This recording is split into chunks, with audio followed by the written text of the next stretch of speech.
പാടിപ്പറയുമ്പോൾ പുണ്യം പരക്കുന്ന കഥയൊന്നു ചൊല്ലു നീ പൈങ്കിളിയേ, കഥയൊന്നു ചൊല്ലു നീ പൈങ്കിളിയേ.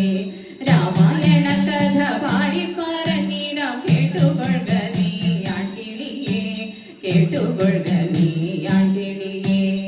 ആരുടെ കഥ ഇത് ചൊല്ലുക നീ എന്നോമൽ കിളിയേ പൈങ്കിളിയേ, ഓമൽ കിളിയേ പൈങ്കിളിയേ.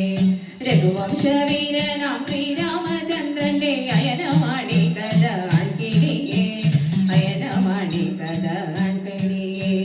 ദശരഥ നന്ദനൻ ശ്രീരാമചന്ദ്രനും ജാനകി ദേവിയുമായി കൊണ്ട് അനുജനാം ലക്ഷ്മണനുമായി ചേർന്നിട്ട് വനവാസം ചെയ്യുവാൻ പോയപ്പോഴേ ലങ്കേശൻ രാവണൻ സീതാദേവിയെയും അപഹരിച്ചു കൊണ്ട് പോയപ്പോഴേ വാനരരുമായി ചേർന്നുകൊണ്ടങ്ങനെ രാവണന്റെ തല കൊയ്തുകൊണ്ട് അയോധ്യ തന്നിലണഞ്ഞൊരു നേരത്ത് പട്ടാഭിഷേകം നടത്തിയിട്ട് അയോധ്യാധിപനായ ശ്രീരാമചന്ദ്രൻ വാണരുളിയൊരു കഥയാണിത്, വാണരുളിയൊരു കഥയാണിത്, വാണരുളിയൊരു കഥയാണിത്.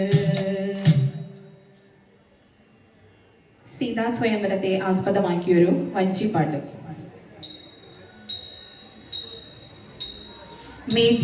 മിഥിലാധിപതനയ ജാനകി ദേവി തന്നോട് സ്വയംവരം തുടങ്ങിടും സമയമാ